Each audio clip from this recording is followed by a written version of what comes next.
আজকে আমরা এই শুভ দিনে এখানে মিলিত হতে পেরে খুবই আনন্দিত হয়েছি এবং তার সঙ্গে আরো বেশি করে আনন্দিত হয়েছি এই জন্যে যে যোগীরাজ পৌত্র শ্রী সত্যচন্দ্র লাহিড়ী মহাশয় এই বৃদ্ধ বয়সে সুদূর কাশীধাম থেকে এখানে এসেছেন আমাদের সকলের কাছে তাঁর এই কষ্ট স্বীকার করে এসেছেন। কাজেই আমাদের তিনি যে কতখানি ভালোবাসেন সেটার দ্বারা আমরা বুঝতে পারি। তাঁর এই ভালোবাসার জন্যে আমরা আরও আনন্দিত হচ্ছি এবং তার প্রতি কৃতজ্ঞ হচ্ছি। এই আশ্রম প্রতিষ্ঠাতা স্বামী সত্যানন্দ গিরি মহারাজ, যিনি এই আশ্রম স্থাপন করে গিয়েছিলেন, তাকেও শ্রদ্ধাবনত চিত্তে স্মরণ করেছি।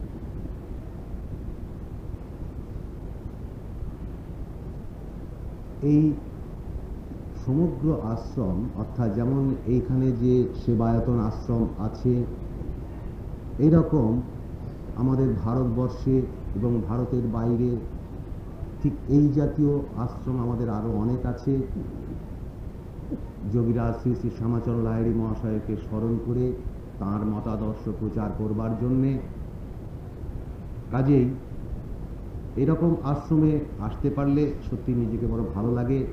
কষ্ট হয়তো অনেক সময় হয়, তো কাজেই সেই যে এই সমস্ত আশ্রম তথা সেবায়তন আশ্রম, সমস্ত আশ্রমের যিনি প্রাণ পুরুষ, অধ্যাত্ম জগতের ধ্রুবতারা, সেই যোগীরাজ শ্রী শ্রী শ্যামাচরণ লাহিড়ী মহাশয়ের সম্বন্ধে আপনারা নিশ্চয়ই দু চার কথা শুনতে চাইবেন। কারণ ইতিপূর্বে স্বামী শুদ্ধানন্দ গিরি মহারাজ আপনাদের কাছে জানিয়েছেন যে যোগীরাজের একটি বই প্রকাশিত হয়েছে, তার পূর্ণাঙ্গ জীবনী, তাঁর সাধন তত্ত্ব সমেত, এবং সেই বিষয়ে আপনারা নিশ্চয়ই কিছু শুনতে চান।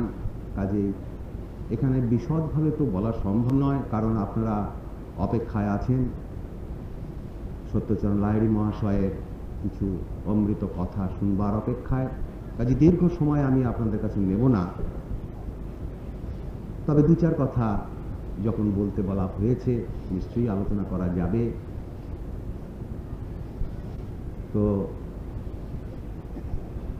আমাদের দেশে অনেক মহাপুরুষ এসেছেন আমাদের মতো সাধারণ মানুষকে ধর্মপথে আকৃষ্ট করে নেবার জন্যে, যাতে আমরা অধ্যাত্ম পথে এগিয়ে যেতে পারি, জীবনটাকে পূর্ণাঙ্গ রূপে দাঁড় করাতে পারি। অর্থাৎ এক কথা যাকে বলা হয় জীবনটাকে সফল কামের দিকে এগিয়ে নিয়ে যাওয়া। কত ভালো খেলাম, কত ভালো থাকলাম, এটা কিন্তু আমাদের ঠিক জীবনের মুখ্য উদ্দেশ্য নয়। আমাদের যেমন দেখুন, শরীর থাকলে রোগ হবে, ক্ষুধা লাগবে, নিদ্রা আলস্য আসবে, হিংসা দেশ আসবে, এগুলো তো অবশ্যম্ভাবী, মানে এগুলো শরীরের ধর্ম। কিন্তু একটা বিশেষ ধর্ম আমাদের আছে, সেটা হচ্ছে অধ্যাত্ম ধর্ম। সেটা কি না, ভগবানকে পাওয়া। এই যে একটা জিজ্ঞাসা, আমাদের চিরন্তন জিজ্ঞাসা। আর ঠিক এই জিজ্ঞাসারই উত্তর দেবার জন্যে ক্ষণে ক্ষণে সময়ে সময়ে যখনই প্রয়োজন হয় এক একজন মহাপুরুষ আমাদের দেশে এক এক জায়গায় আবির্ভূত হন এবং সেই সব অঞ্চলের মানুষকে তারা হাত ধরে টেনে এগিয়ে নিয়ে যান। তো মহাপুরুষরা তো আর চিরকাল থাকেন না, তারা দেহ নিয়ে আসেন, আবার তারা চলে যান দেহ ত্যাগ করে। কিন্তু তারা যে বাণী, যে আদর্শগুলোকে রেখে যান, যে সাধনার বীজটাকে বপন করে যান, আমার মনে হয় বোধহয় তাঁদের জীবনের সেই দিকটাই বোধহয় শ্রেষ্ঠ। তো কাজেই কোন মহাপুরুষ কত বেশি অলৌকিক কাহিনী দেখালেন, কত বেশি অধ্যাত্ম মার্গের বেশি কথা বললেন, এটা বোধহয় আমাদের কাছে ঠিক নয়। আমরা মনে করি সেইটাই ঠিক, যে পথে চললে আমাদের মতো সাধারণ মানুষ, সহজ সরল গৃহী মানুষ, যারা সারাদিন মাথার ঘাম পায়ে ফেলে দুমুঠো অন্যের সংস্থানে ছুটে বেড়ায় এদিক থেকে সেদিকে, আমরা কি করে সেই অধ্যাত্ম পথে এগিয়ে গিয়ে জীবনটাকে পূর্ণ করতে পারবো, সেই দিকের আলোচনাটাই আমার মনে হয় করলে খুব ভালো হবে। এবং প্রত্যেক মহাপুরুষের ওটাই হচ্ছে সবচেয়ে শ্রেষ্ঠ দিক। কাজে এই শ্রেষ্ঠ দিকটা আলোচনা করতে গেলে আমাদের কাছে স্বভাবতই কয়েকটা প্রশ্ন এসে উপস্থিত হয়। সে প্রশ্ন কটার মধ্যে একটা যেমন হচ্ছে, আমরা তো অনেকেই ভগবান ভগবান বলি, ঠিক কথা, ভগবানকে কে না পেতে চায়, আমরা সবাই তো ভক্ত, ভগবানকে পাবার জন্য তো দুহাত তুলে দাঁড়িয়ে আছি, কিন্তু তিনি কোথায়, আমরা তাকে পাচ্ছি না। একটা চিরন্তন জিজ্ঞাসা বুকের মধ্যে হা হা করছে প্রত্যেকটা মানুষের ভেতরে, কিন্তু কই, কেন পাচ্ছি না? না, আমরা ভগবান কাকে বলে এটাই বোধহয় আমরা ঠিক সঠিক জানি না। আর দ্বিতীয় কথা কি, তিনি কোথায় থাকেন এটাও বোধহয় আমরা জানি না। তৃতীয় কথা কি, তাকে কত সহজে কেমন করে পাওয়া যেতে পারে এটাও একটা জানি না। এই যে কয়েকটা প্রশ্ন আমাদের সামনে আসে, এই প্রশ্নটা আপনারা প্রত্যেকেই মনে মনে নিজেদের ভেতরে জিজ্ঞাসা করলে নিজেরাই পেয়ে যাবে যে এগুলো হচ্ছে আমাদের কাছে ভাইটাল কোশ্চেন। তো ভগবান আমরা বলি নিশ্চয়ই অমুক তীর্থে আছেন, অমুক মন্দিরে আছেন, অমুক মসজিদে আছেন, সবই ঠিক, নিশ্চয়ই ঠিক, কারণ প্রত্যেক মহাপুরুষ আমাদের সেই সব দিকে অঙ্গুলি নির্দেশ করে আমাদের দেখিয়ে দিয়েছেন, এইভাবে চলো, ওইভাবে চলো, সেইভাবে চলো। কিন্তু এর মাঝখান থেকে ঋষিরাও কিছু কথা বলে গেছেন যেগুলোর অন্তর্নিহিত রহস্য আছে। দেখুন, আমাকে যদি ভগবান বলে ডাকতে হয়, আমি কিন্তু একটু অন্তর্নিহিত রহস্যের দিকে যাচ্ছি, কোনো বাহ্য ব্যাখ্যার দিকে আমি যাচ্ছি না। অতএব একটু ভালো করে খেয়াল রাখবেন কথাটাকে, যে আমরা যখন ভগবান বলে ডাকি তখন কে ডাকছে একটু নিজের দিকে লক্ষ্য করুন। আমরা যখন মন্দিরে যাই প্রণাম করছি, কোথায় প্রণামটা করছি, কে প্রণামটা করছে, এগুলো কিন্তু আমি যেটা তুলে ধরছি এটা কিন্তু সম্পূর্ণরূপে যোগীরাজের আদর্শের, তার মতাদর্শের কথা। তো আমরা যদি ভগবান বলে আমাদের ডাকতে হয়, তাকে যদি স্মরণ মনন করতে হয়, তাহলে আমাকে নিশ্চয়ই জীবিত হতে হবে। আমার এই দেহ সত্তার, এই দেহটার ভেতরেতে প্রাণ সত্তা আছেন, তাই তো তাকে আমি ডাকতে পারছি। তাহলে আমার কাছে সেই ভগবান কথাটা প্রথম সত্য, না আমার কাছে আমার জীবিত অবস্থাটা প্রথম সত্য? নিশ্চয়ই এক বাক্যে আমরা স্বীকার করব যে আমার জীবিত অবস্থাটা আমার কাছে প্রথম সত্য। যদি আমি মরে যাই, নিশ্চয়ই ভগবান বলে আমি ডাকতে পারবো না। তাহলে সেই ভগবান কে? অপরদিকে আমরা কিন্তু জানছি, আমাদের কাছে প্রত্যেক মহাপুরুষ ঋষিরা বলছেন যে ঈশ্বর সর্বভূতান, সব ভূতের মধ্যে তিনি আছেন। ভূত কটা? 5টা। যেমন তৃতীয় তেজ মরুক বম, অর্থাৎ মাটি, জল, আগুন, বাতাস এবং আকাশ। এই 5টি তত্ত্ব হচ্ছে সব কিছুর মূল সমষ্টি, কারণ এই 5টি তত্ত্ব থেকেই জগতের সব কিছুর উৎপত্তি হয়। কাজে এই 5টি মূল এলিমেন্টস। কাজে এই 5টির মধ্যে যখন তিনি আছেন তখন নিশ্চয়ই সব কিছুর মধ্যেই আছেন, অর্থাৎ একটা ধূলিকণার ভিতরেও তিনি নিশ্চয়ই আছেন। কিন্তু আমরা যদি সেই একটা ধূলিকণার থেকে যদি সেই ঈশ্বর সত্তাকে খুঁজে বের করবার চেষ্টা করি, তাহলে কি তাকে আমরা পাবো? এখন আমি একটা ধূলিকণার মধ্যে খুঁজছি, তারপরে একটা ঘাসের মধ্যে খুঁজছি, এভাবে করতে করতে আমরা এগিয়ে যাচ্ছি। অর্থাৎ বহুর ভেতর থেকে একের দিকে এগিয়ে যে যাওয়া, এটা বোধহয় খুব কঠিন ব্যাপার। হয়তো কেউ কেউ পারতে পারেন, কিন্তু কাজটা অত্যন্ত কঠিন। যোগপথ, যোগীরাজ শ্যামাচন্দ্র লাহিড়ী মশাই যে যোগপথের কথা দেখিয়েছেন, যোগপথটি কিন্তু একটু অন্য ধরনের। তিনি বলছেন বহুর ভেতর থেকে একের দিকে না গিয়ে একের ভেতরে থেকে বহুর দিকে দেখার চেষ্টা করো, তাহলে সব হয়ে যাবে। ঋষিরা সেই ঈশ্বরের ডেফিনিশন দিতে গিয়ে বলছেন ঈশ্বর কাকে বলা হয়। বলছেন প্রাণো হি ভগবান ঈশ্বর, প্রাণো বিষ্ণু পিতামহ, প্রাণেন ধার্যতে লোক সর্বং প্রাণময়ং জগৎ। তাহলে দেখুন, আমার এই যে দেহটার ভেতরেতে যে প্রাণ সত্তা আছেন তাকে বলা হচ্ছে ভগবান। প্রাণো হি ভগবান ঈশ্বর, প্রাণো বিষ্ণু পিতামহ, তিনি বিষ্ণু, তিনি পিতামহ। পিতামহ আমার পিতা, তার পিতা, তার পিতা, এইভাবে যে কন্টিনিউশনটা চলে আসছে, এই কন্টিনিউশনটাই হচ্ছেন পিতামহ। এখানে তাকে আমরা প্রজাপতি বলতে পারেন, ব্রহ্মা বলতে পারেন, যা কিছু বলতে পারেন, কিন্তু কন্টিনিউশনটাই সেই পিতামহ। কারণ আমার পিতা জীবিত বলেই তো, জীবিত ছিলেন বলেই তো আমি আসতে পেরেছি। এইভাবে দেহের থেকে দেহের উৎপত্তি হয় না, প্রাণের থেকে প্রাণেরই উৎপত্তি হয়। তাই বলা হচ্ছে প্রাণী পিতামহ। তারপরে কি বলছেন শ্লোকটাতে? প্রাণেন ধার্যতে লোক। লোক মানে এখানে মানুষ নয়, লোক মানে বিশ্ব ব্রহ্মাণ্ড, একেবারে যা কিছু দেখা যাচ্ছে সব। তাহলে এই সব কিছুকে ধরে রেখেছেন সেই প্রাণ সত্তা। তাই শেষ কথাটাই বলছেন সর্বং প্রাণময়ং জগৎ, যা কিছু দেখা যায় সবই প্রাণময়। তাহলে এবারে একটু লক্ষ্য করুন যে আমার দেহ থেকে, দেহটা তো অনিত্য বস্তু, এখন আছে একটু পরে নেই, কিন্তু এই দেহর ভেতরে যিনি দেহী তিনি কিন্তু অবিনাশী। এই অবিনাশীকে খুঁজে পাওয়াটাই কিন্তু আমাদের জীবনের সার্থকতা। কাজেই তাহলে আমরা বুঝতে পারলাম ভগবান যদিও তো সব জায়গায় আছেন, কিন্তু তিনি আমার ভেতরেও রয়ে গেছেন। কারণ তিনি আছেন বলে আমার একটা লোমকূপ বেঁচে আছে, আমার হাত নড়ছে, পা নড়ছে, কান শুনছে, চোখ কথা বলছে, সব কিছু চলছে। তিনি নাই তো কেউ নাই। কাজে এত বড় একটা সত্য বস্তু যে আমার ভেতরেই রয়ে গেছেন। ভগবান বলছেন হৃদয়েই অর্জুন তিষ্ঠতি, তোমার হৃদয়ে দেশে আমি আছি, সেখানে তাকে খোঁজো, তাকে অন্বেষণ করো, তাহলে তুমি তাকে পাবে। রামপ্রসাদ সেন, মহাত্মা রামপ্রসাদ সেন তিনি ঠিক এই কথাই বলেছেন, ডুববে মন কালী বলে হৃদি রত্না করে অগাধ জলে। ডুবে যাও, এই যে হৃদয় রূপ যে রত্নাকর তার ভিতরে ডুবে যাও, তাহলেই তুমি তাকে পাবে।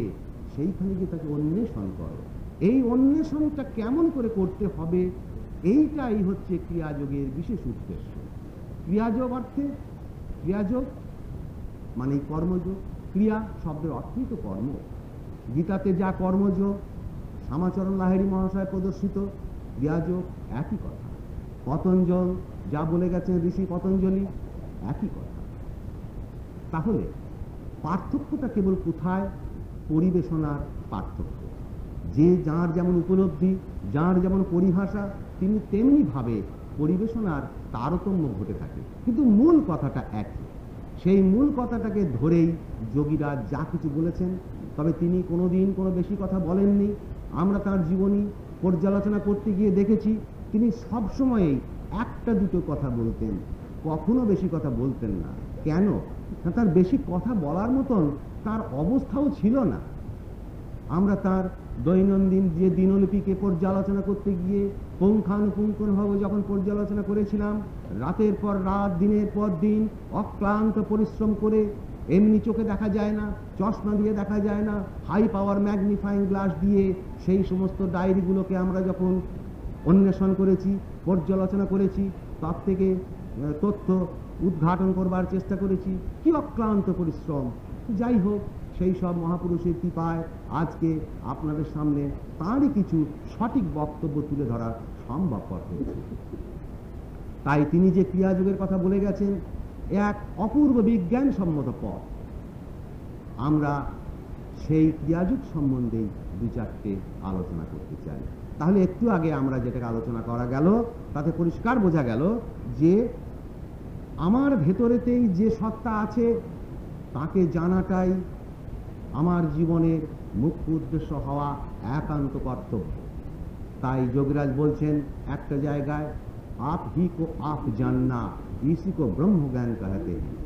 অর্থাৎ নিজেকে নিজে জানো, এই জানাটাকেই ব্রহ্মজ্ঞান বলা হয়। আবার দেখুন, তাহলে ব্রহ্ম জ্ঞান তো এটা হলো, কিন্তু ব্রহ্মটা কি? এই যে ব্রহ্ম, যিনি অনন্ত চিরশাশ্বত, যিনি অবিনাশী, যার কোনো বিকার নাই, যার কোনো পরিবর্তন নাই, তাই তো ব্রহ্ম।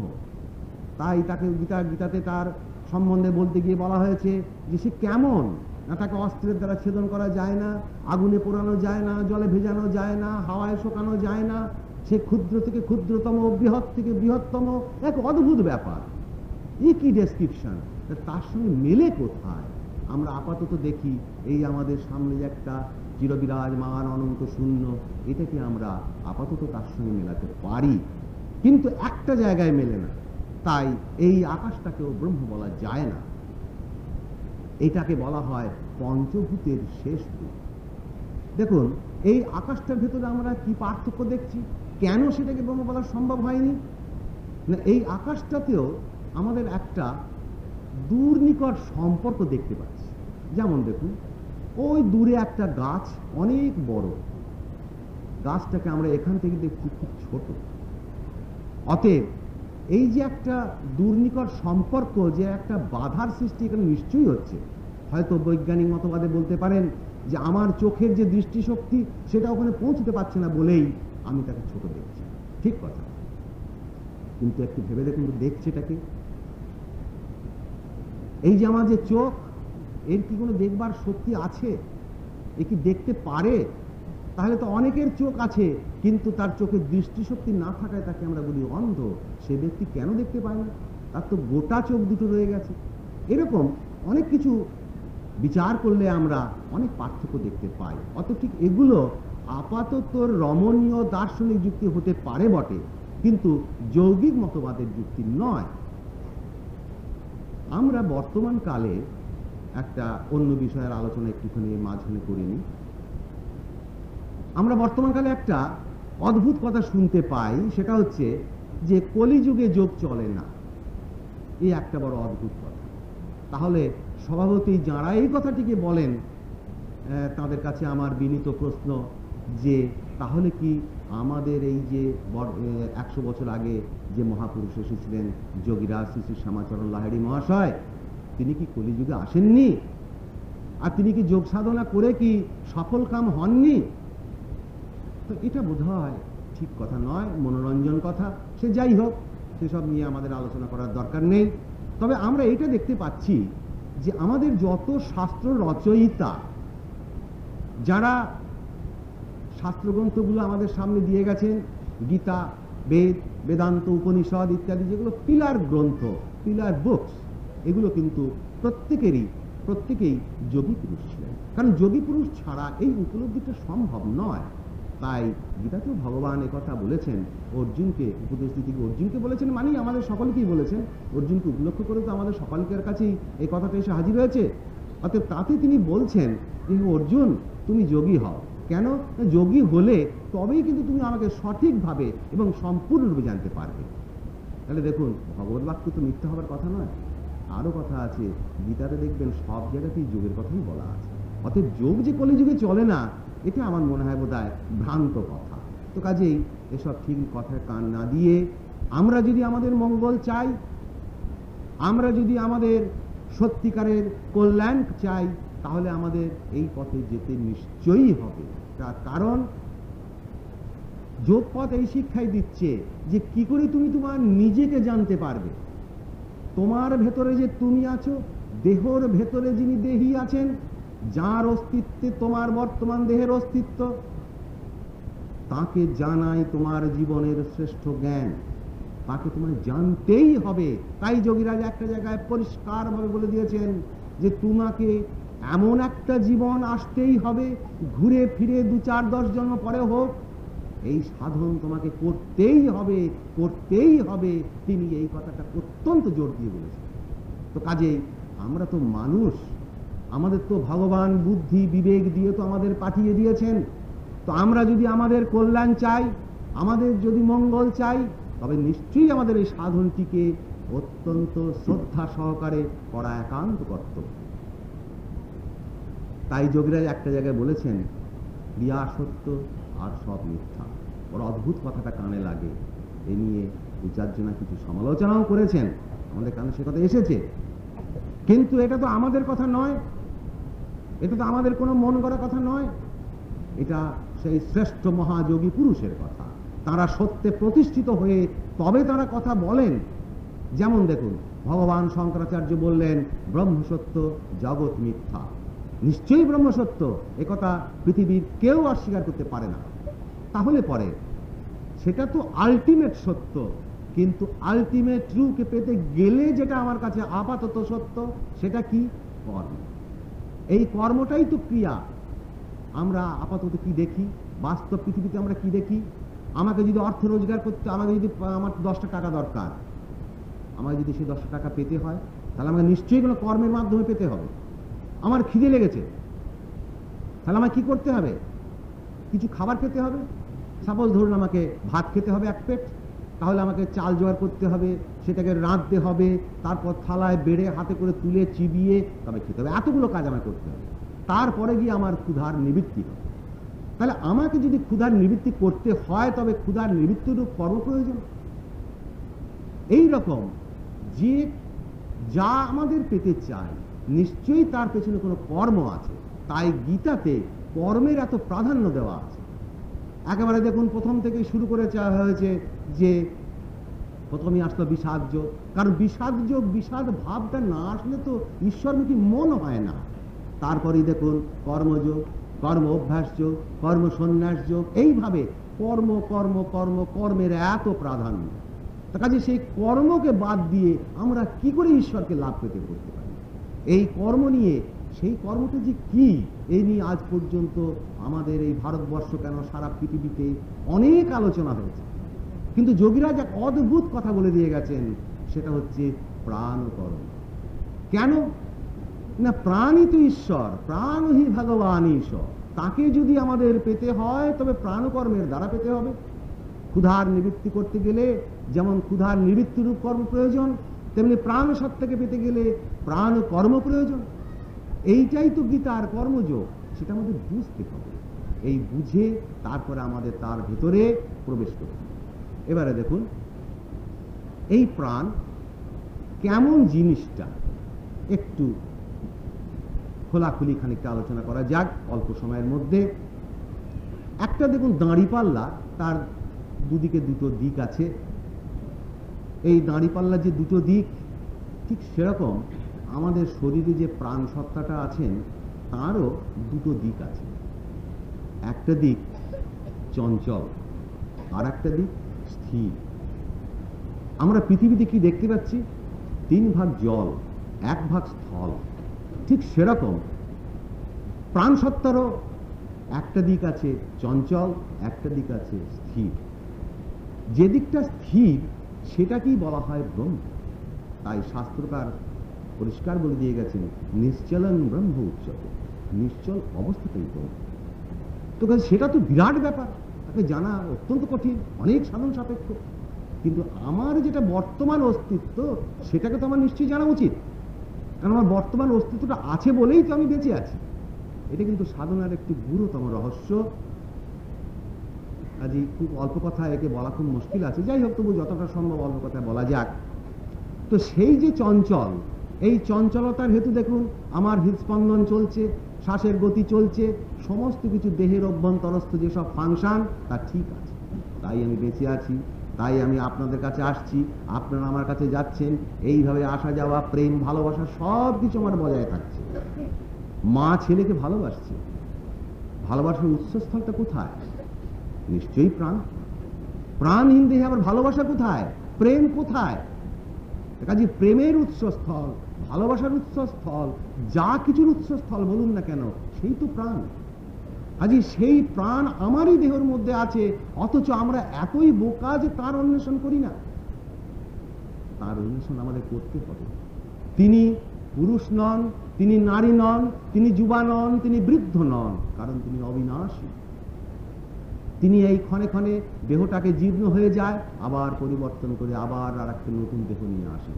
বারবার আমাদের অ্যালার্মিং দিচ্ছেন যে তুমি এবার সাধন করো, আমাকে পাবার চেষ্টা করো, যদি তুমি মনুষ্য জন্ম সফল করতে চাও তবে তুমি আমার শরণাপন্ন হও। কিন্তু আমাদের দুটো যে আর একটা দিক আছে, একটা প্রবৃত্তি পক্ষ, সে বড় জোর টানে, তার ম্যাগনেটটা বড় কম নয়। সে বলছে যেও না ওদিকে, তাহলে তোমাকে এই যে অনন্ত সুখের ডালি তোমার সামনে যে সাজিয়ে রেখেছি এ তুমি পাবে না। কাজী ওদিকে তুমি যেও না, এই দিকে আমার দিকে এসো। কি চাও তুমি সুখ ভোগ, যা চাও আমি তোমার জন্য প্রস্তুত, তোমাকে আমি ঠিক জোগাড় দিয়ে যাব। কাজী এইখানটাই আমাদের বুঝতে হবে যে আমরা কি চাই। এই চাওয়ার দিকটাকেই যোগীরাজ তুলে ধরেছেন আমাদের সামনে, কি করে আমরা তার সমাধান করতে পারি।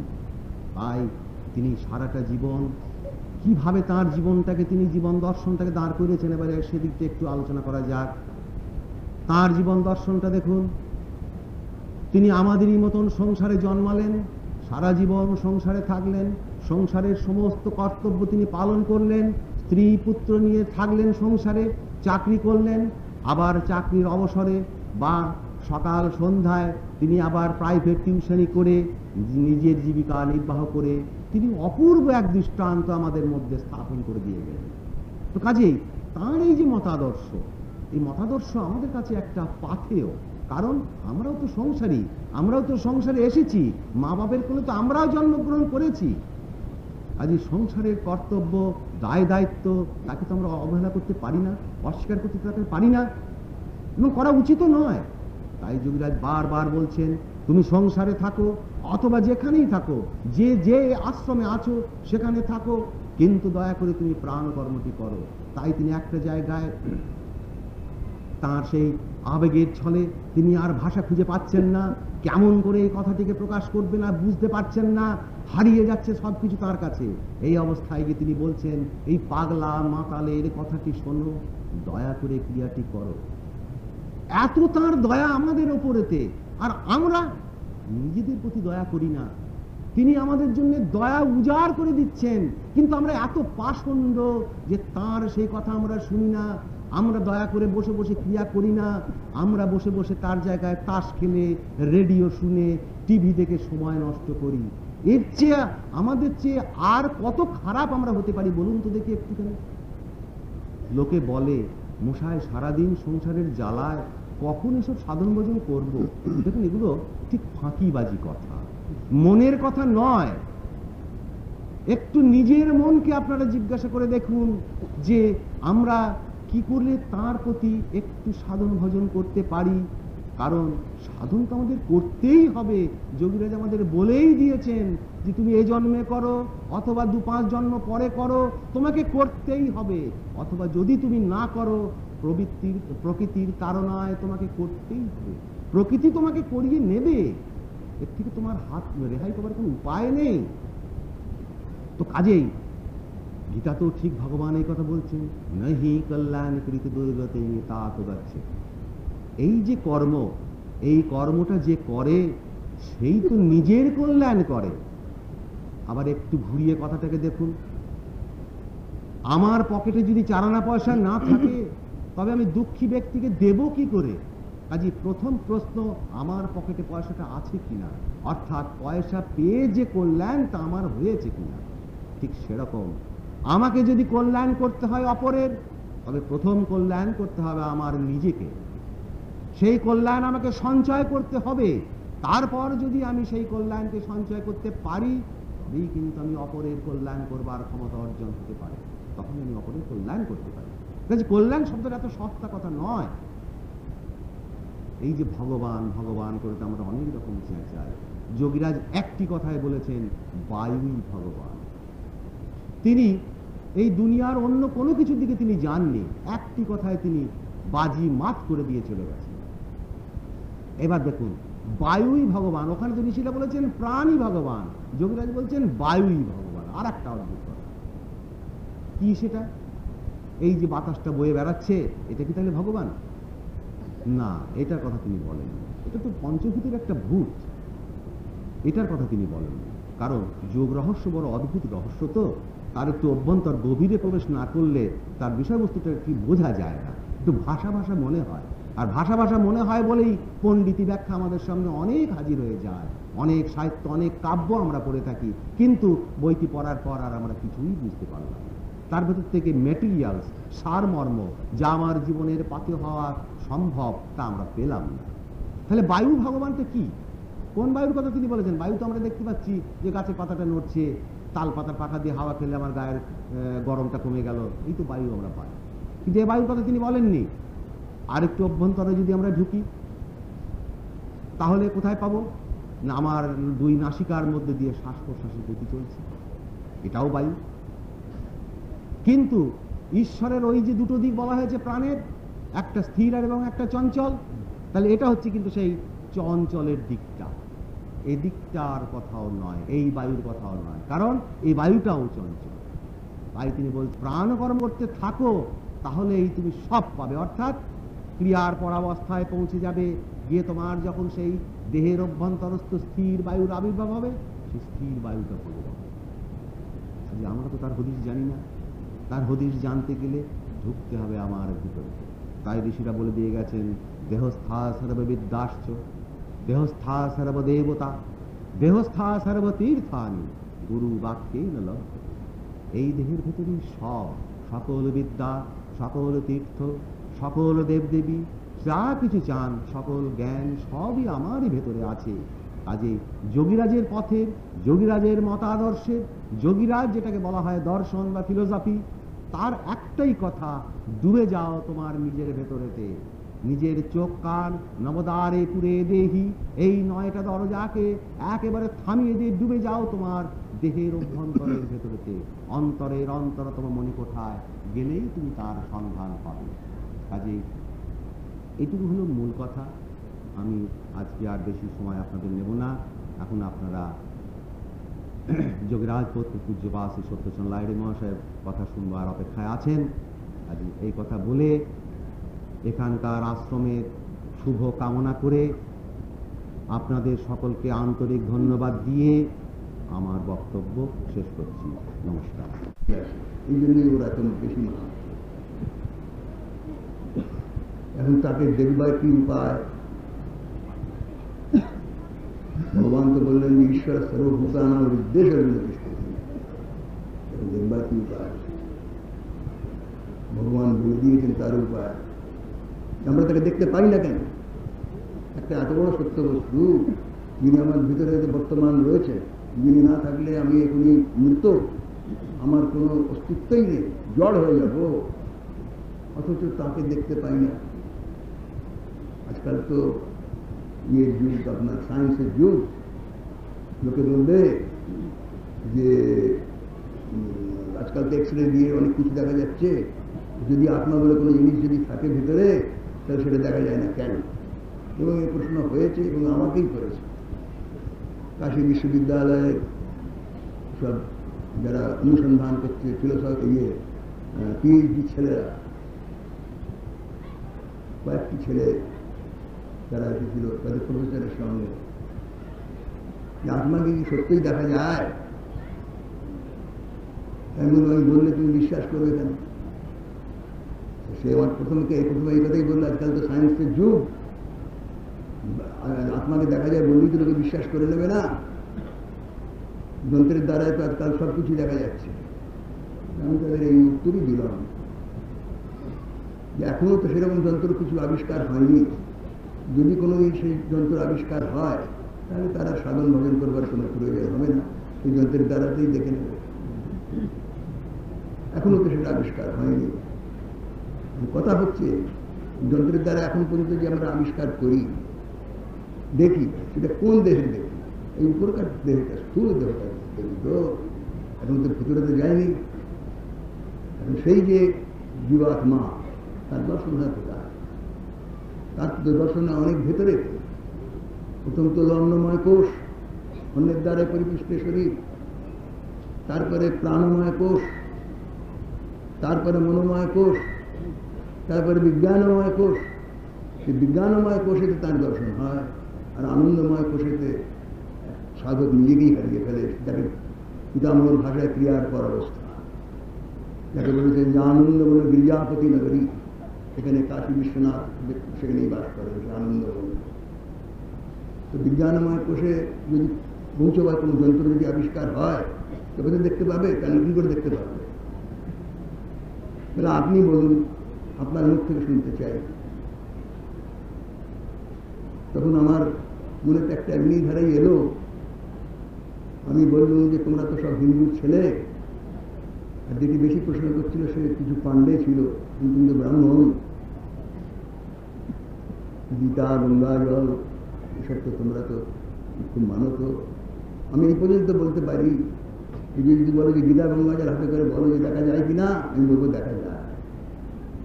এই কথা বলতেই তখন সে খুব আশ্বস্ত হলো, পায়ের উপরে পড়লো, বললে ডেফিনিট কথাটাই শুনতে চাই, আর তোমার ইমোশনাল কথা, ভাবযুক্ত কথা শুনতে চাই।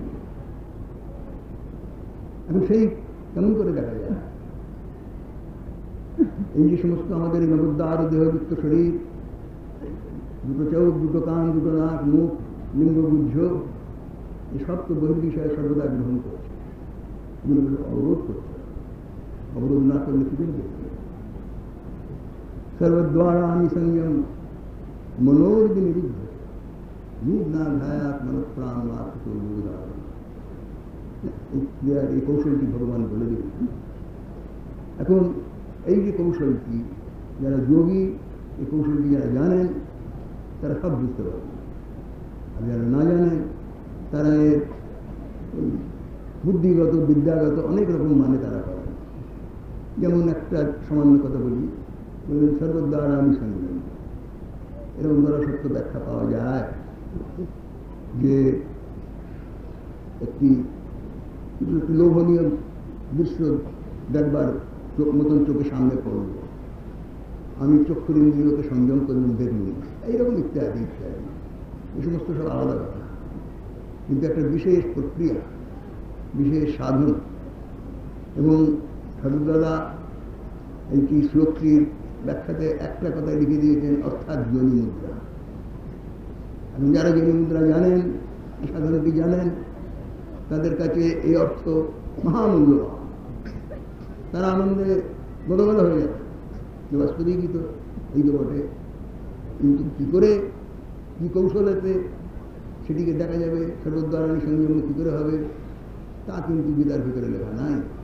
সেটি আছে গুরুমুখী বিদ্যা, গুরুর কাছ থেকে সেটিকে জানতে হবে। কিন্তু কি বলবো, আমার ঘরে বসেই এই আমাদের যে সে ক্রিয়াবানদের পরম্পরা যে চলে আসছে, এর তো কথাই নেই, সকলের সঙ্গেই আলাপ আলোচনা ইত্যাদি হয়। অন্যান্য সম্প্রদায়ও ভারতবর্ষে সকলের সঙ্গেই যোগাযোগ হয়। এই ঠাকুরদাদার আশীর্বাদেতে সবাই আসেন, নিজের নিজের সমস্ত যা কিছু বলার সব বলেন চলেন। যোগশাস্ত্রেতে কোন আঙুলটি কোথায় রাখতে হবে স্পষ্ট লেখা বলা আছে, অমুক অমুক আঙুল অমুক অমুক জায়গায় রাখবে, সব লেখা আছে। তথাপি দেখা যায় যে সেখানেও গোলমাল, ফটো দিয়ে গোলমাল করেছিল। কিরকম আপনারা জানেন, একটি বই আছে জাস্টিস জন উড্রফের, কুণ্ডলিনী সার্পেন্টাইন পাওয়ার বলে একটা বই আছে। তাতে একজন আমাকে একটি বই এনে ছবি এনে দেখালো, দেখিয়ে বললে দেখুন এতে ছবিতে তো এরকম দিয়েছে, ছবি দিয়েছে, সে একটি সাধুরই ছবি, নাম টাম আমার তো মনে নাই, দাঁড়িয়ে আছে, জটা আছে, সবই আছে। কিন্তু মুখে যে আঙুল রাখবার ব্যবস্থা আছে উপরে নিচে, সে দুটো আঙুল উপরে রেখেছে, একটা ছবি দিয়েছে। এইরকম ভাবেতে লোককে বিভ্রান্ত করে দেয়।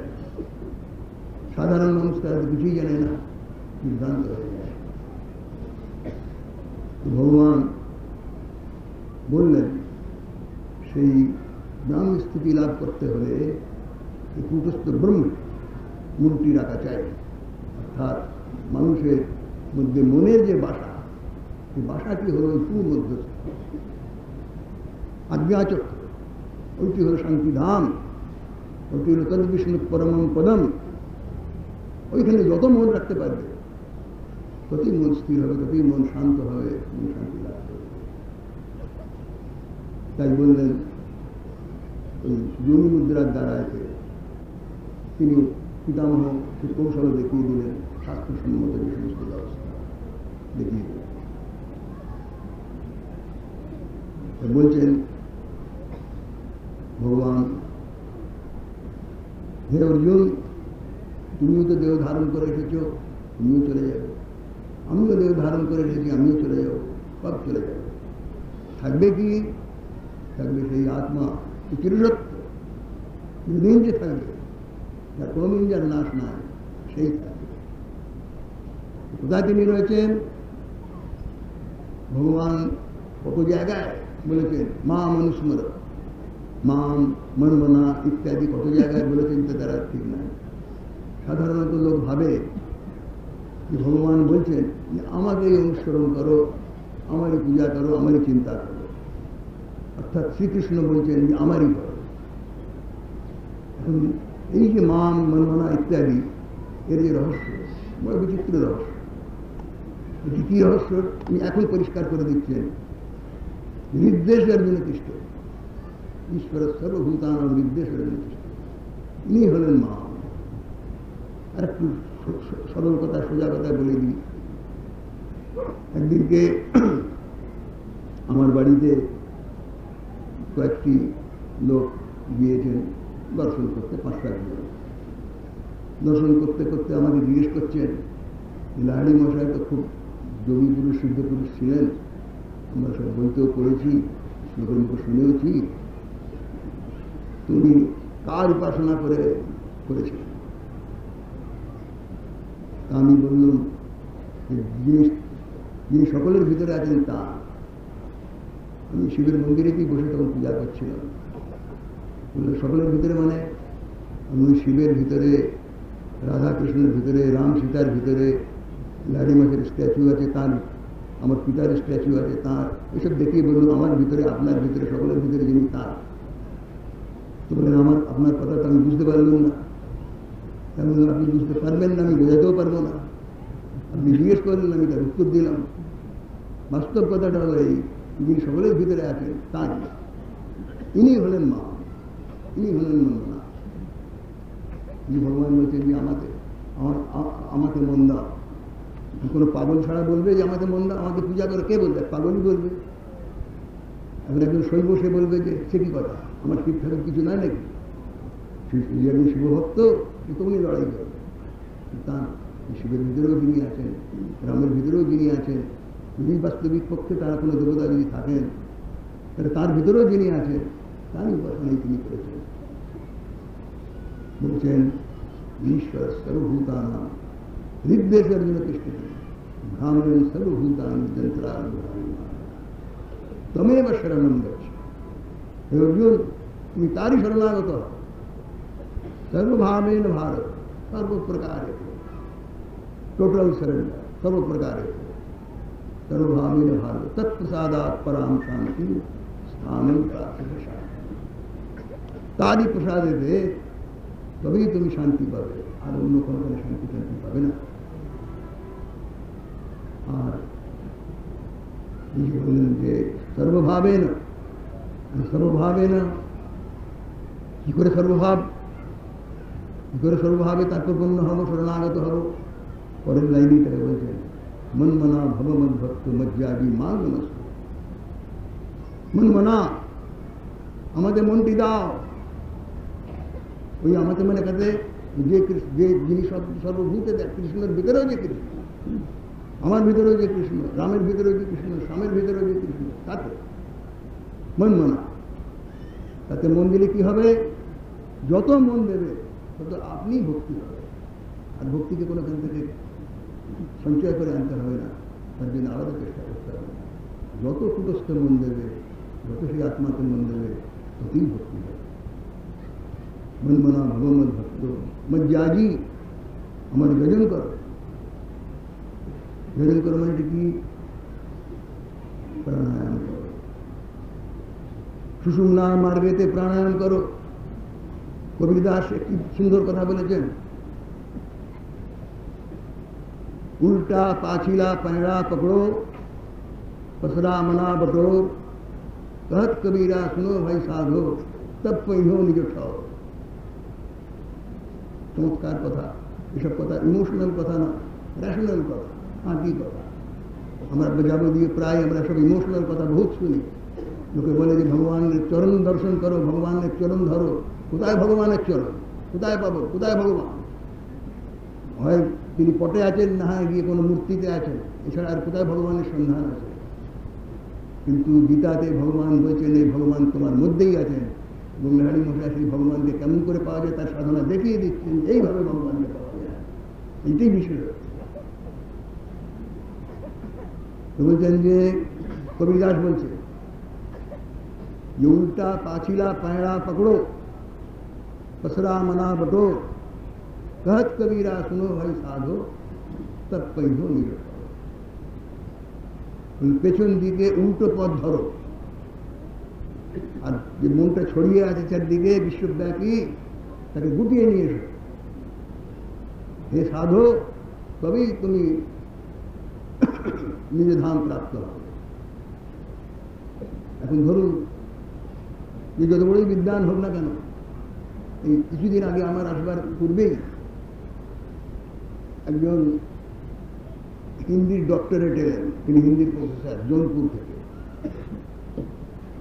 তাকে আমি বললাম এটি অর্থটা একটু বোঝাও তো, পারলেন না বোঝা। কি করে বোঝাতে পারলেন না? আমি বললাম আচ্ছা এই 10-15 মিনিট বাদেই আপনি এর অর্থ বুঝতে পারবেন। 10-15 মিনিট বাদে যখন তিনি ক্রিয়াটি পেলেন তখন তাদের পরিষ্কার হয়ে গেল। বলছেন যে পেছন দিকে উল্টো রাস্তা ধরো আর সমস্ত মনটিকে গুটিয়ে নিয়ে এসো, না কিঞ্চিত আমি চিন্তা এসো, হে সাধক, তখনই তুমি নিজের ধাম প্রাপ্ত হবে।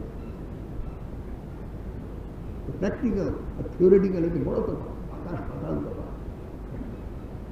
পিতামহর যে সমস্ত কথা সব প্র্যাকটিক্যাল কথা, কোনো ভাবপূর্ণ নয়, আবেগপূর্ণ নয়, ইমোশনাল নয়, সব খাঁটি কথা, ওজন করা কথা। তারপরে বলছেন মজ্জাজি সুষুম্না পথে ওঠা নামা করো। হাজারো বাগান ফুটে আছে সেখানে, ছোট চক্রে প্রত্যেক চক্রে চক্রে কমল দল সব ফুটে রয়েছে, সেখান দিয়ে মনটিকে যাতায়াত করো। আর তারপরে বলছেন মান নমস্কু, আমাকে প্রণাম।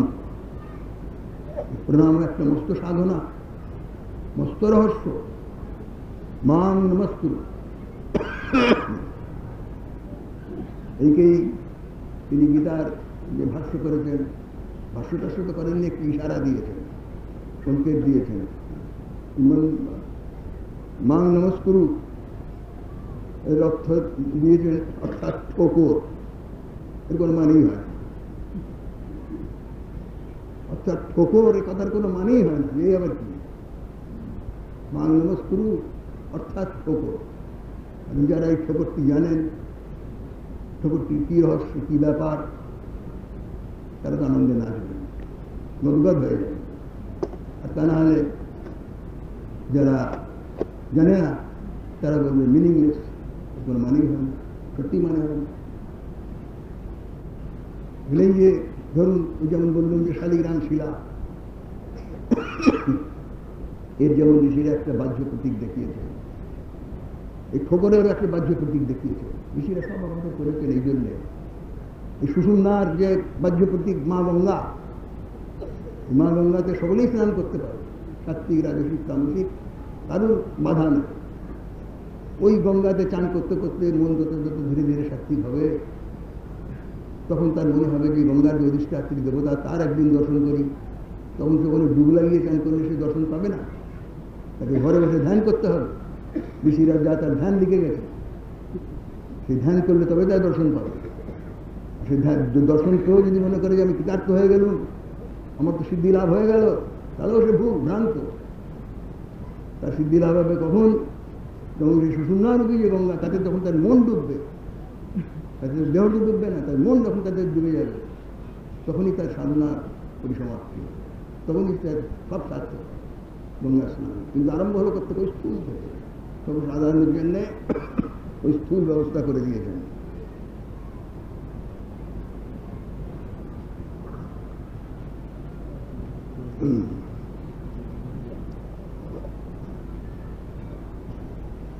এর এই যে মান নমস্কুরু, এর বাহ্য প্রতীক দেখুন কেমন সুন্দর করেছেন।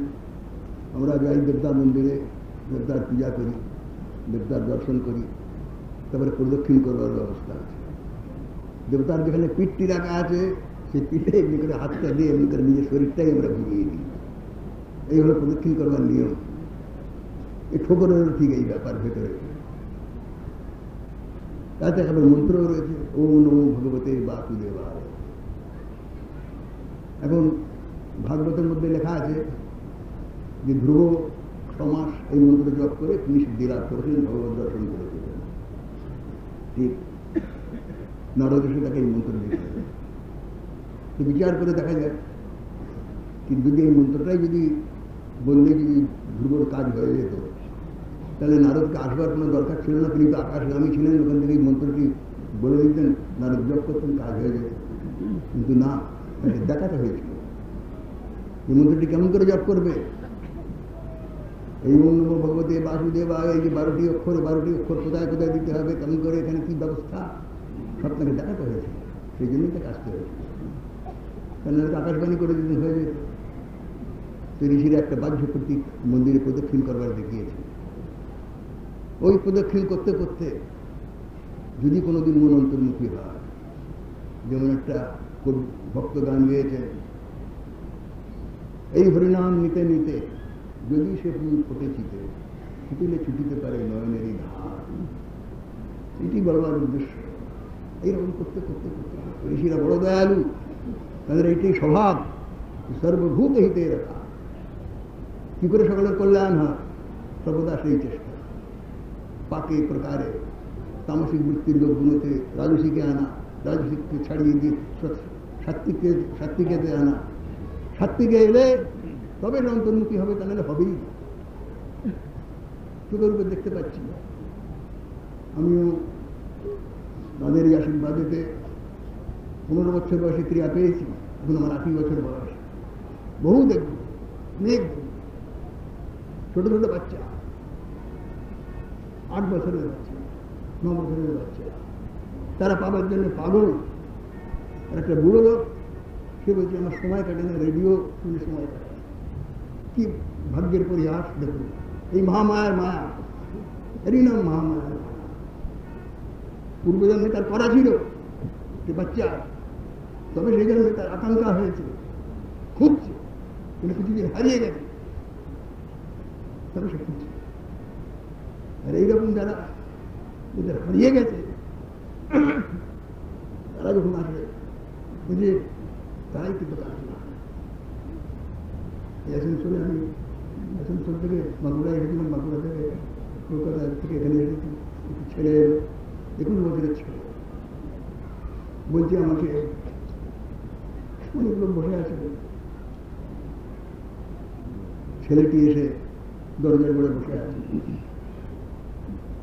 ছেলেটিকে দেখলেই ভালো লাগে, আকর্ষণীয় ছেলে, চেহারাটা সাত্বিক চেহারা, মাথাটি গুঁজে বসে আছে।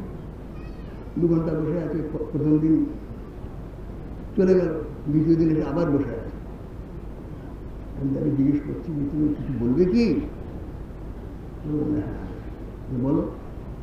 বলে একটু আলাদা বলবো, চলো। আলাদা ঘরে নিয়ে গেল। এবারে সব লোক বসেই রয়েছে।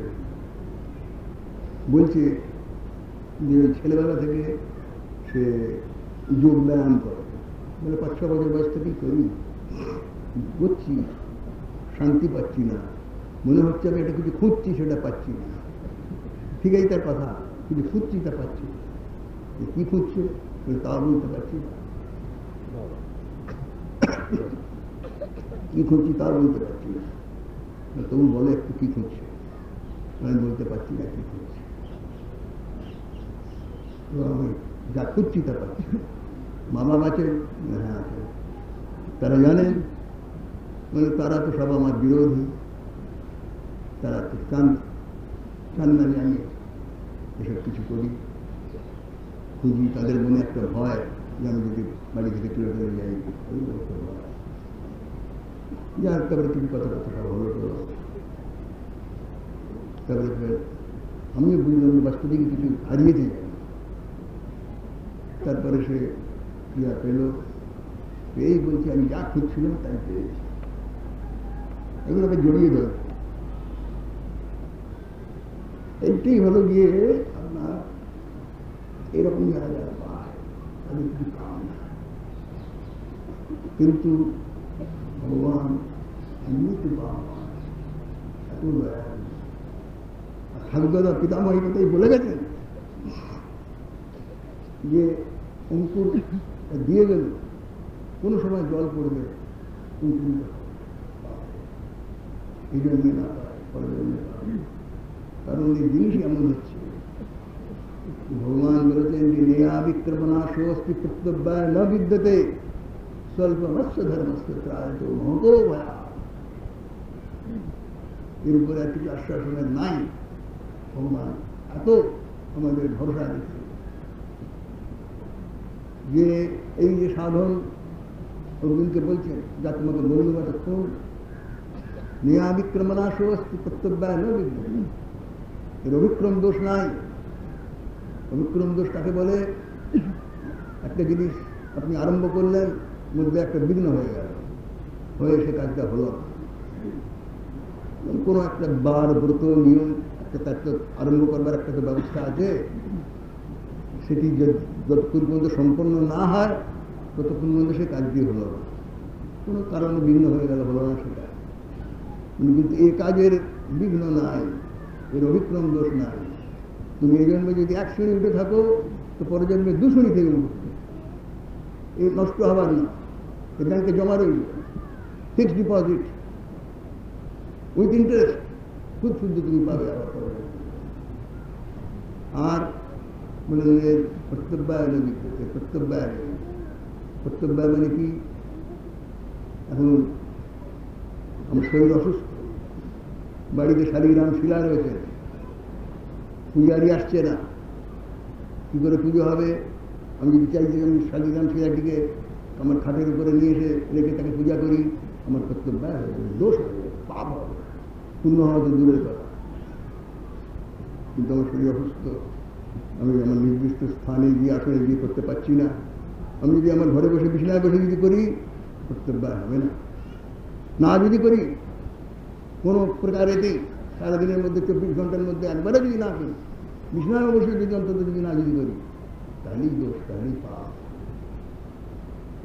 বিছানায় যদি বসে করি এর পাপ হবে, অসুস্থ। অনেকে বলেন সময় নেই, সময় নেই, সময় নেই। আমি বলি যে বাবা, যেখানেই যাও দুটো খেতে দিতে হবে। এই যে দেহটা অন্নময় কোষ, এটি কিছু দিতে হবে। যে ভাত ডাল লুচি পুরি না খেতে পারো, রোগ হয়েছে, বার্লিও দিতে হবে, তাও না হয় ফলের রস দিতে হবে, কিছু দিতে হবে। কিছু না দিলে দেহটা থাকবে না। কিন্তু মনেরও তো একটা খোরাক আছে, মনের যদি কিছু খোরাক যদি না যদি দাও, তাহলে মন তো উদ্দণ্ড হয়ে যাবে, পাগল করে দেবে, খেপিয়ে দেবে, ইহকাল পরকাল নষ্ট করে দেবে।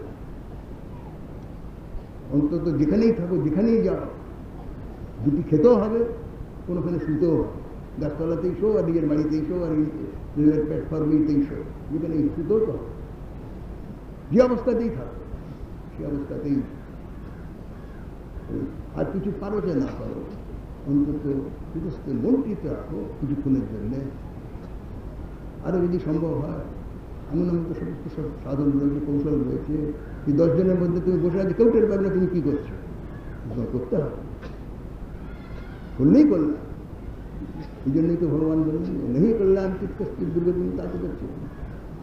যে মনে করে নিয়েছে যে আমি নিজের কল্যাণ করব, অর্থাৎ নিজের জীবন সফল করব, নিজের জীবন ধন্য করব, এই জন্যেই আমি আত্মসাক্ষাৎকার করব, তার কখনো দুর্গতি হবে না।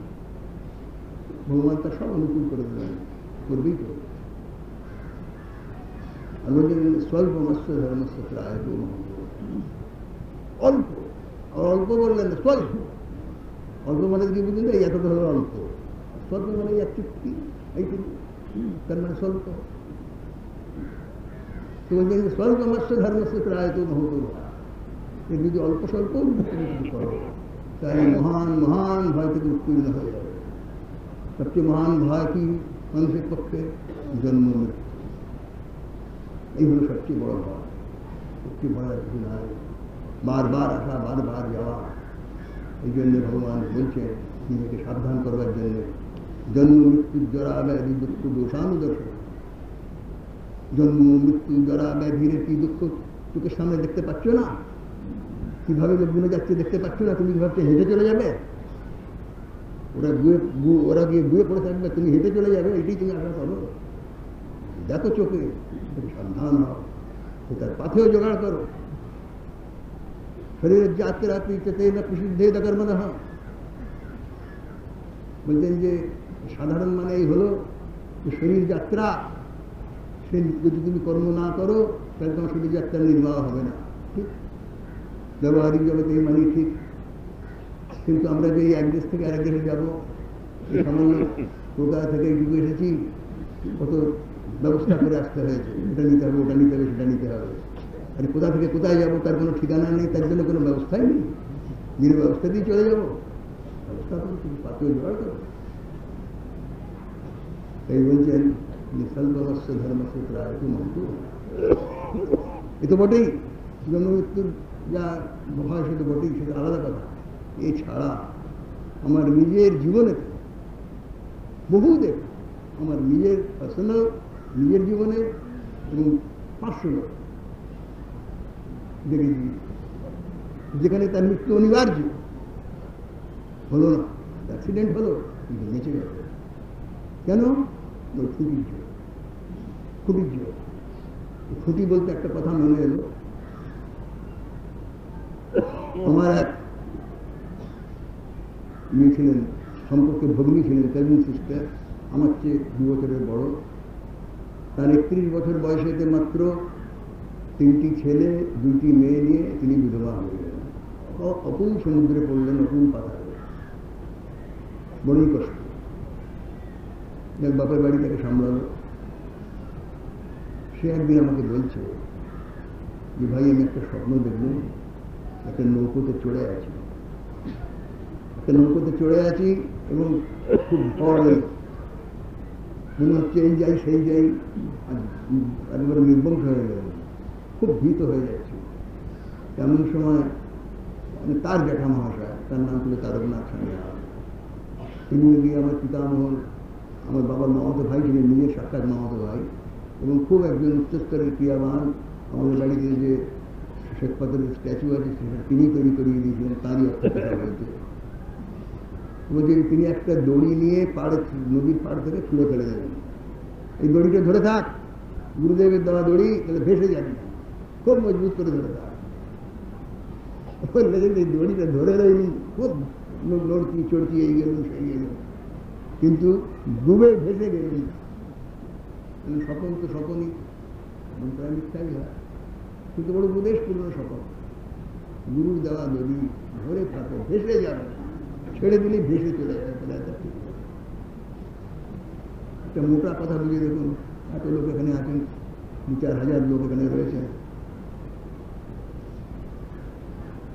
ভগবান লক্ষ লক্ষ কত যে জীব সৃষ্টি করেছেন তার ঠিকানা আছে, অনন্ত জীব, ছোট থেকে ছোট, বড় চেয়ে বড়। কোনো একটা জন্তুকে, কোনো একটা জীবকে, পাখি পক্ষী যেই হোক না কেন, তাকে জলে ফেলে দিন, সে তখনই সাঁতার কেটে উঠে আসে। একটা হাতি, যে হাতি যার 50-60 মন 100 মন যার নিজেরই বোঝা, সেটা আপনি তার ডুবে যাওয়া উচিত, ডুবে না। ওই গোদা গোদা পা নিয়ে দিক দিয়ে সাঁতার কেটে কেটে উঠে আসে।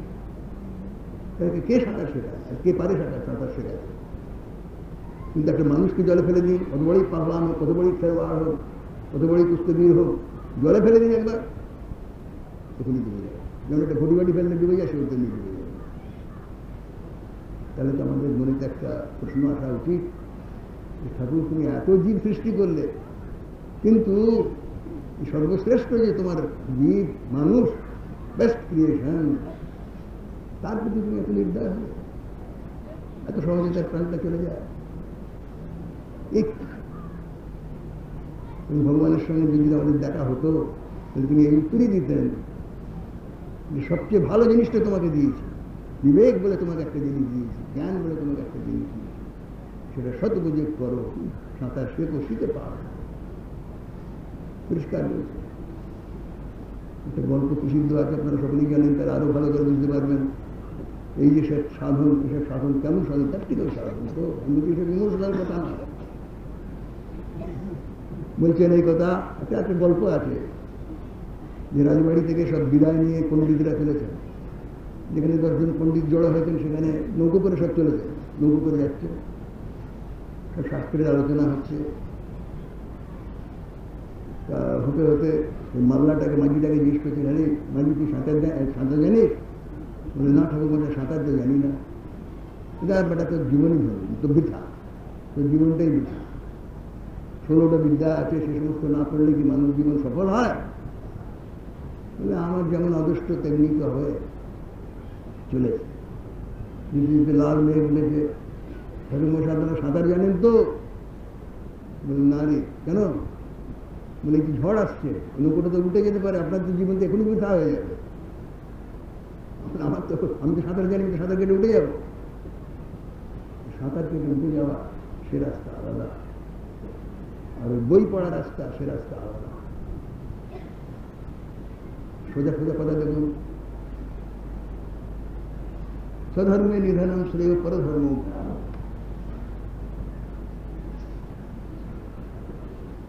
শ্রেয়ান স্বধর্ম বিগুণ পরধর্মা সংস্কৃতা, স্বধর্মে নিধনম শ্রেয় পরধর্ম।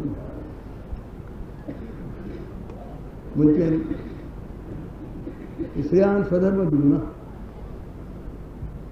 নিজের যে ধর্ম, সাধারণ অর্থ বলছি, নিজের যে ধর্ম এটা শ্রেয় ভালো, সেটা যদি বিগুণ হয় অর্থাৎ গুণহীনও যদি হয়, বিগুণ মানে যদি গুণহীন যদি তার মধ্যে যদি কোনো গুণ না থাকে সেটা যদি দোষযুক্ত হয় সেটাও ভালো, কিন্তু নিজের ধর্মকে ত্যাগ করে অন্যের ধর্ম গ্রহণ করা উচিত নয়। যেমন আমরা হিন্দু, আমাদের হিন্দু ধর্ম ত্যাগ করে মুসলমানের ধর্ম, খ্রিস্টান ধর্ম ত্যাগ করা উচিত নয়, সেই কথা। স্বধর্মে নিধনম শ্রেয় পরধর্ম। স্বধর্মের থেকে যদি মৃত্যু হয়ে যায় সেও ভালো, কিন্তু পরের ধর্মটি ভালো না, এটি গ্রহণ করতে হয়, চারটে নিজের ধর্ম। কিন্তু যেটা তো যোগশাস্ত্র বলছেন যে শ্রেয়ান স্বধর্ম বিগুণ, যে স্বধর্ম অর্থাৎ দুটি তো জিনিস, একটা স্ব আর একটা পর। স্ব হলো আত্মা আর দেহ হলো পর। স্ব হলো আত্মা, দেহ হলো পর। আত্মধর্মের কেন শ্রেয়? যেহেতু বিগুণ অর্থাৎ গুণাতীত, সত্য রজতম তিন গুণের যে অতীত, এই ধর্মের অনুশীলন করলে, স্বধর্মের আত্মধর্মের অনুশীলন করলে, ক্রিয়াযোগ সাধন করলে সাধক গুণাতীত অবস্থায় গিয়ে পৌঁছে যায়। মানে এটি করতে করতে যদি সেই ফাইনাল গোলেতে লক্ষ্যবস্তুতে পৌঁছে যদি নাও যদি পারি তাহলেও ভালো। কিন্তু পরধর্ম অর্থাৎ যেটা দেহের ধর্ম, দেহের ধর্ম কি ইন্দ্রিয়ের ধর্ম। ইন্দ্রিয় কি চায়? বিষয় চায়। বিষয়ের দিকে গেলেই মৃত্যু, ধর্ম এই সমস্ত লেগেই আছে। এই জন্য স্বধর্মে নিধনম শ্রেয় পরধর্ম। কত তফাৎ হয়ে গেল দেখুন। ওখানে যে কথাটি আমি বলছিলাম, বন্দনা ভগবত ভক্ত মজ্জাজি মাং নমস্কার, আমাকে নমস্কার করো, আমাকে প্রণাম করো, সব তার একটি সাধনের কথা। এইসব সাধন করলে তবে শরণাগত হওয়া যায়। কারণ নাকি শরণাগত হয় বললেই তো শরণাগত হওয়া যায়। আমাদের শরণাগত কীরকম? দেবতা টেবতা ততক্ষণই পর্যন্তই খুবই ভালো, যতক্ষণ পর্যন্ত আমার ইচ্ছা অনুযায়ী সব কাজগুলো হয়ে যায়। যদি একটু ব্যতিক্রম হয় তখন দেবতা টেবতা সব মিথ্যে ফেলে দেবে, এই শরণাগত। কিন্তু যদি সাধনের দ্বারা যদি ওইরকম ধারা কারো যদি মনের অবস্থা হয়, তাহলে তার যত বড়ই সর্বনাশ হয়ে যাবে না কেন, তার আর মন অন্য দিকে যাবে। তাই বলছেন মান নমস্কার। এইসব বলে গেলে তারপরে ভগবান একটাই শেষ কথা যা বললেন, সর্বধর্মান পরিত্যজ্য মামেকম শরণম ব্রজ, অহং ত্বাং সর্বপাপেভ্যো মোক্ষয়িষ্যামি মা। এখানে দেখুন ভগবান বলছেন যে সব ছেড়ে দাও, শুধু আমারই ভজনা। আর এইবারেই এই বুদ্ধ পূর্ণিমার দিনেতে আমি টেলিভিশনেতে দেখলাম, বড় বিচিত্র ব্যাখ্যা করছে। ভগবান বুদ্ধদেবের সঙ্গে শ্রীকৃষ্ণের সঙ্গে কম্পেয়ার করছে, করে শ্রীকৃষ্ণকে খাটো করবার চেষ্টা করছে। তাতে এই কথাই বলছে বুদ্ধদেবের ইয়েতে, যে বুদ্ধদেব বলছেন যে আমি তোমাদের এই সমস্ত উপদেশ দিলাম, তোমাদের যদি ইচ্ছা হয় ভালো লাগে তো তোমরা আমার উপদেশ গ্রহণ করো। আর ভগবান বলছেন যে সব ছেড়ে দিয়ে আমারই ভজনা করো। এখন কথাটা যদি বাধ্যতা জানা যায় তাহলে এরকমভাবেই তো বেশ বলা যায়, কিন্তু ওখানে তো শেষ কথা আসছে, কারণ সব সাধনার শেষ হয়ে যাচ্ছে, সমস্ত সাধন ভজন ইত্যাদি আপনা আপনি সব শেষ হয়ে যাচ্ছে। যেমন ব্যানার্জির ম্যাচ খসে যায়, সেরকম সমস্ত খসে যাচ্ছে। ওই ব্রাহ্মী স্থিতি তখন তার লাভ হয়ে গেল। যে ব্রাহ্মী স্থিতিতে ভগবান আরম্ভ করেছিলেন যে ব্রাহ্মী স্থিতি লাভ করতে হবে, সেই ব্রাহ্মী স্থিতি তখন যে লাভ হয়েছে, সর্বধর্মান পরিত্যজ্য মামেকম শরণম ব্রজ, অহং ত্বাং সর্বপাপেভ্যো মোক্ষয়িষ্যামি মা। আমি তোমাকে সর্বপাপ থেকে মুক্ত করে দেবো। পাপ পূর্ণ ইত্যাদি সমস্ত সব মনের খেলা, কষেরে পাপ হয় কষেরে পূর্ণ হয় কেউ জানে না। এই মনই থাকবে না, নির্মলা হয়ে যাবে, মনে শূন্য অবস্থা হবে। এটি হলো গীতার সিদ্ধি। অন্য অন্য যত রকম সাধনা আছে তার একটা লক্ষ্য আছে। এই কালীর সিদ্ধি, আন্তরিক কালী দর্শন হলে তার সিদ্ধি হলো, শৈব তার শিবের দর্শন হলেই হলো, ইত্যাদি ইত্যাদি সমস্ত আছে। কিন্তু গীতার সিদ্ধি কি? মনের মনোনত্ব নাশ হয়ে যাবে। মনের মনোনত্ব নাশ হয়ে যাবে, মন নির্মলা হয়ে যাবে, সংকল্প বিকল্প নাশ হয়ে যাবে, তবেই গিয়ে যাতায়াত ঘুরবে, তাহারে ঘুরবে। তার উপায়টি কি? ওই একটি উপায়টা বলে দেবেন, না ব্রহ্ম ভূরালোকা পুনরাবৃত্তি নর্জুন মাম ব্যক্তিত্ব কৌন্তে পুনর্জন্ম নদী। ব্রহ্মা থেকে নিয়ে আর সব সকলেই আসা যাওয়া, আর তো অনেক লম্বা সময় আসবে, তো কম সময় আসবে, যাবে সাধারণভাবে যে মাম আমাকে যে প্রাপ্ত হবে, সেই মামটিকে ওই কৃষ্ণ ভিতরে যে কৃষ্ণ আছেন তিনি, তাকে যে প্রাপ্ত হবে, এইটি হলো রহস্য, এই হলো নাম। তারপরে মানুষটি যখন সাধকের ভাব হয়ে যায়, এটা আমরা দেখতে পাই যে ভগবান গীতাকে বলেছেন জীবন সর্বভূতে একটা জৈবিক শক্তি আছে, যেমন অঙ্কুর ইত্যাদিতে যেগুলো মধ্যে জৈবিক শক্তি আছে,